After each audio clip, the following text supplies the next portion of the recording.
Welcome everybody, and today we're taking a look at a brand new 4K limited edition version from Radiance Films, and it is 1981's Cutter's Way. So this is directed by Ivan Passer, who I've not seen anything else from before, and it is a neo-noir thriller, clocking in at 109 minutes long. Stars the likes of Jeff Bridges, who I've seen in 22 other films, favourites being the likes of Fearless, The Fisher King, Hello High Water, The Big Lebowski, and True Grit. We've also got John Hurd, who was in the likes of Awakenings and The Package. And finally, Lisa Eichhorn, who I've only seen in one other leading role from her. She was in Opposing Force, which is a slightly later 80s action film a few years after this one. So this is about a laid-back Californian gigolo called Richard Bone who finds himself suspected of murder when he happens to see the wrong thing at the wrong time. The body of a young girl being dumped into a garbage can in a quiet Santa Monica neighborhood. Bone's friend, the capricious and paranoid Vietnam veteran Cutter, begins to suspect a conspiracy behind the killing, with local oil tycoon J.J. Cord at its centre. He persuades a reluctant Bone to try and take Cord down. So this is a highly engrossing and extremely well-acted effort, particularly from John Hurd, who pretty much dominates every scene that he's in, while the seemingly impending doom that awaits our characters lurks in the background. That aspect helps to keep the plot tense, although this is mainly confined to the second half. It is also well paced, nicely shot, and has plenty of good characterization. The score is great, and although the first half may well seem a little laid back in its approach compared to the second half, it does at least lay the groundwork for the characters as well as setting the overall mood in an effective manner. So, yeah, I guess a solid 4 out of 5. A really good effort, and yeah, I think Ivan Passer was not even from America. So the fact that he's able to properly nail this kind of genre and this kind of film is really mightily impressive, quite frankly. As yeah, you would have thought it would have been from someone that had been well versed in these kind of American noir kind of films. But yeah, regardless of that, yeah, still an excellent effort overall. I really like the new artwork that we've got going on with this new hard box as well. And that carries on the back and the side. And yeah, it's just a really nice solid hard box there. Then we got the film on 4K and Blu-ray. The special features are on the Blu-ray. So we've got continuing artwork on the reverse as well. Basically shots from the film there. And then we've got the reversible sleeve as well. With the original, oh, yeah, the original title of this film was supposed to be Cutter and Bone. So I either that is the original poster that before the retitle, or I'm not entirely sure. And then we get a booklet release as well, which is quite a thick one, as you can see. And yeah, inside you get your cast and crew. Then you get Great Art Deserves a Great Audience from 2025 by Nick Pinkerton. Then you get The Man You Hate to Hate, The Spoiled Innocence of Jeff Bridges from 2025 by Christina Newland. Then Everything is Broken, The Mystery of Meaninglessness in Cutter's Way from 2025 by Travis Woods. A Q&A with Ivan Passer from 1989 by Jerry Roberts. And then transfer notes and credits, as well as shots from the film throughout as well. So there is John Hurd as Cutter. So being a Vietnam vet, he lost an eye, a leg, and an arm in a landmine. So yeah, that really does inform his character quite a deal. That's why he's also quite clearly an alcoholic. And then we've got some decent Santa Monica skyline there.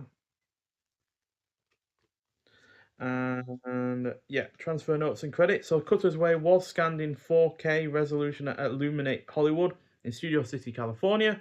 The film has been meticulously restored and color graded in 4K HDR using Dolby Vision at Filmfinity London, working from new 4K 16-bit scans of the original 35mm camera negative. Filmfinity's digital restoration specialists used advanced imaging processing tools to remove many thousands of instances of dirt, erase scratches, and gently correct age-related imperfections frame by frame. Paired with the new HDR grade, this restoration reveals striking clarity and depth while staying true to the film's original photographic character.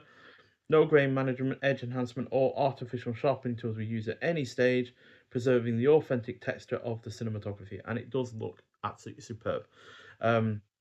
Not sure if any work's been done on the sound itself, but that itself still sounded pretty good as well.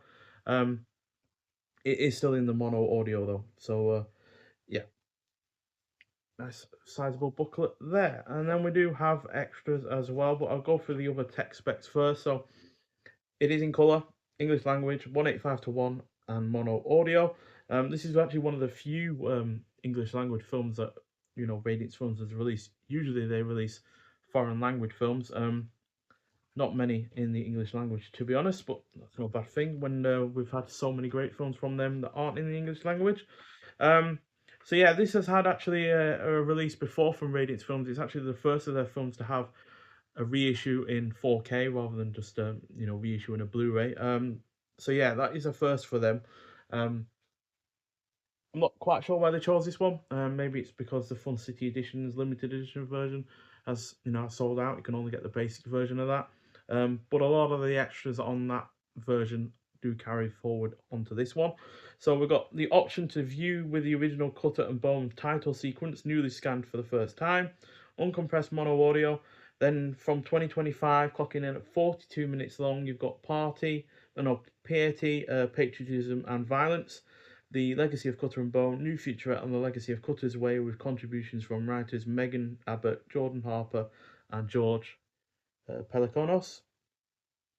Then all of these are either from 2022 or older, so mostly going to be on the previous release from Fun City Edition. So archival audio commentary by novelist Matthew Spector from 2022, archival audio commentary by film historians Julie Kurgo and Nick Redmond from 2016, archival audio commentary by assistant director Larry Franco and unit production manager Barry Osborne from 2022.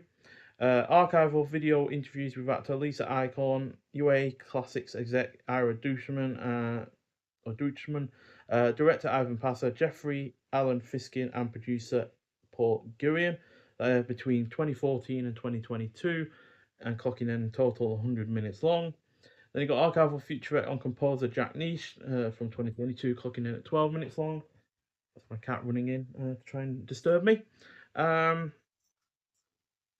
Then you've got archival audio introduction by star Jeff Bridges from 2022, clocking at 6 minutes long, so you can either watch that itself or put it on at the start before the film itself starts in one continuous go.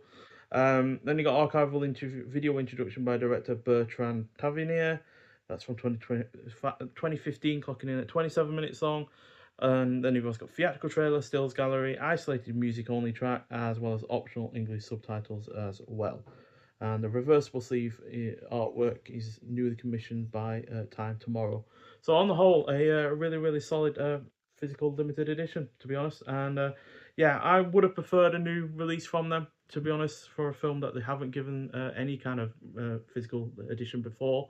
But if they're going to put a film in 4K and put that amount of work into it, then it may as well be a film I already know I enjoy. And yeah, this is a really good effort and definitely one of the best of the neo-noir films that came out in the 80s. So yeah, well worth seeing if you haven't already, and it is a version that is really worth getting it as well, especially if you haven't seen it before, because then you'll be seeing it in the best quality out there to start with. To be honest, I couldn't see a massive difference between this and the older version. But there is a difference regardless, and yeah, definitely enjoyed it even more so watching it this time around than I did originally back in 2022. So that alone is a reason to have gotten this one as well. So yeah, another solid release from Radiance Films, and yeah, their first of probably many reissues that are going to come out in the future. Not sure what else they'd go for in terms of what I already have, but I would like ones that I've properly enjoyed as well to get a re-release if they're going to do any of that kind of thing in the future, because there's plenty of Italian and French ones that I've enjoyed that I'd like to see get a 4K release as well. So yeah, but however they come down to deciding is up to them, obviously. So yeah, but they could very well not bring out new releases and just concentrate purely on not new releases, reissues, and concentrate on new releases instead that come out on 4K straight away instead of Blu-ray then 4K. So who knows what they're going to do, but regardless, very good edition and well worth seeking out if you haven't got it already. But if you have seen the film before, I'd like to hear your thoughts on it. But nonetheless, thank you for watching, and I'll see you in the next one. Bye.